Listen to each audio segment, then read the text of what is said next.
To whom am I speaking with now?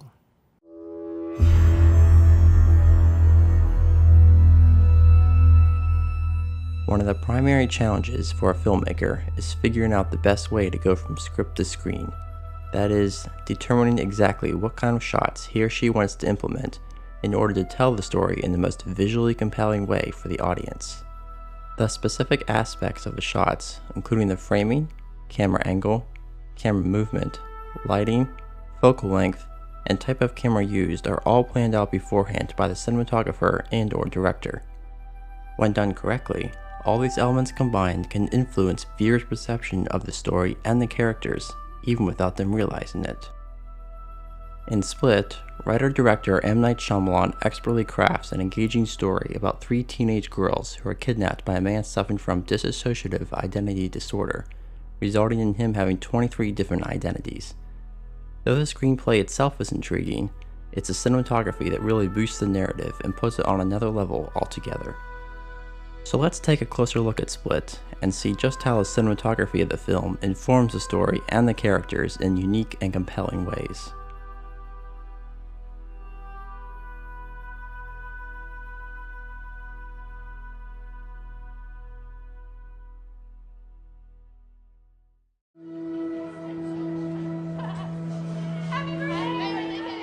The first way is the communication of isolation and mystery.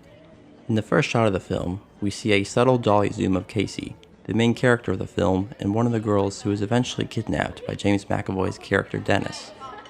Traditionally, dolly zooms are used for dramatic purposes, usually to showcase a sudden, terrifying realization in a character or to create a disjointing, foreboding moment for the audience. In this case, however, it immediately gives us a sense that something is off or different about this character or her situation, but we don't yet know what it is. The shot also communicates a strong sense of loneliness, as Casey's the only character looking in our direction, with no one at the party bothering to interact or even look at her. Shyamalan continues driving this sense of loneliness and isolation of Casey in the scene through the separation and distancing of the characters around her, particularly Claire, Marcia, and Claire's father. In this shot, which is only a few seconds after the opening shot, she's by herself at a set of windows behind empty tables. Not only is the camera physically distant from her, it's also placed behind the three talking characters, further isolating and separating her from the audience's perspective. The camera stays here even after Casey comes over to talk to them, with Claire's father's head blocking half her face, a very unusual framing for a character that further conveys the sense that something is hidden or mysterious about Casey and won't be revealed until later. The detachment of Casey's character continues narratively as the film progresses after the girls are kidnapped, as Casey is the only one who doesn't want to make a hasty escape and mentally shuts down from Claire and Marcia.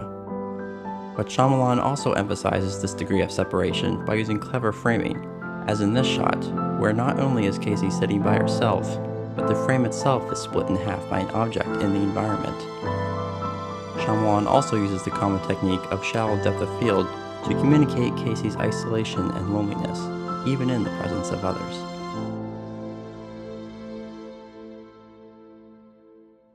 The second way Shyamalan visually tells a story is through symbolic imagery. One of the primary themes of the film is the complexity of the human mind, its limits, and its capability.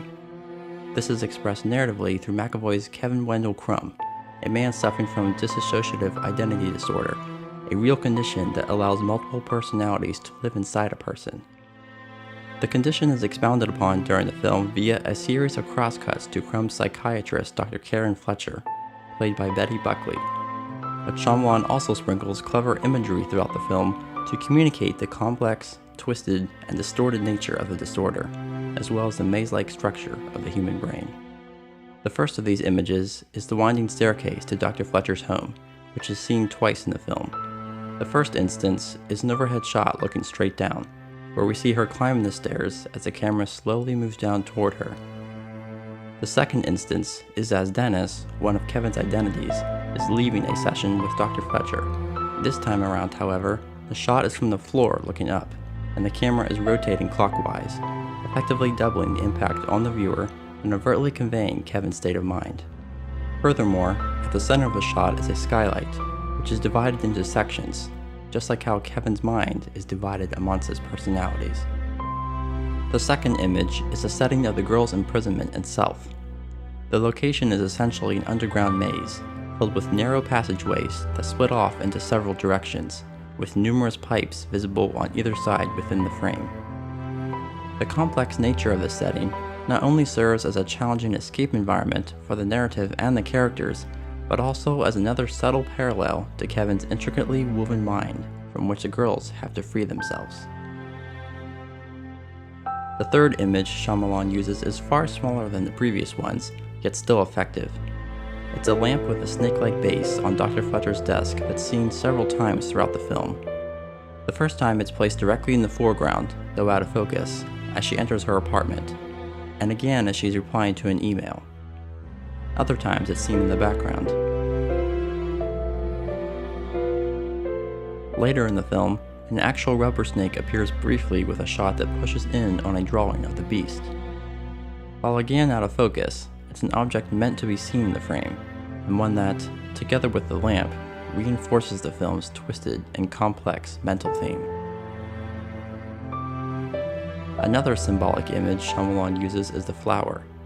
Images of flowers are seen numerous times throughout the film, from the girl's bathroom, to one in Casey's bed, as well as Claire and Marcia's bed, to the flowers that are put in Casey and Marcia's hair. The flower represents innocence and perfection, qualities Kevin's personalities believe each of the girls possess and are suffering from.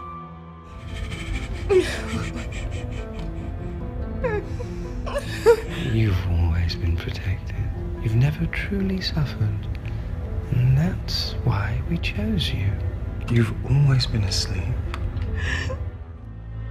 The flower makes its final and most potent appearance near the end of the film, when Kevin buys a full bouquet, only to leave them on the ground at the train station, the exact location where his own innocence and perfection ended when his father abandoned him, leaving him with his abusive mother.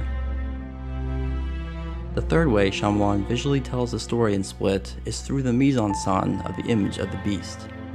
For those unfamiliar with the term, mise-en-scène is French for placing on stage, and refers to everything contained within the frame of a shot, including but not limited to the actors, costumes, props, decor, and composition of the shot itself. The beast is Kevin's mysterious 24th identity, one that is described throughout the film but isn't revealed until the final act. The beast is an animal, a being that enables Kevin to achieve superhuman abilities. The idea of the beast is expounded upon in the narrative, but a strong animal motif is also present throughout the film's story and cinematography. First and foremost, Casey's flashbacks to her encounters with her uncle are while they are out hunting deer with her father. These flashbacks, while narratively serving to gradually reveal her abusive past, also serve the present story's focus on the formidable nature of the beast and Casey's goal to escape from it. Other animals besides the beast are also mentioned through the film's dialogue. Do you know, a family of lions can eat 35 pounds a day? A buck can lose 30% of its weight during mating season chasing does around. They're crepuscular, right? Means they travel around during dusk and dawn. Good for you. But the film's cinematography also plays a vital role, particularly during the scene where Kevin takes Casey to his room, which is almost completely filled with animal imagery, including live gerbils, an animal-themed lamp, animal statues, and numerous animal drawings on the walls. Finally, at the end of the film, we discover the girls were being kept in the basement of the Philadelphia Zoo, where Kevin was working maintenance, which explains his obsession with animals and the development of the beast entity. Cinematography is an incredibly crucial and powerful part of the filmmaking process, one that doesn't get as much attention as crafting a great screenplay, but one that deserves just as much recognition on the part of the filmmaker and the viewer.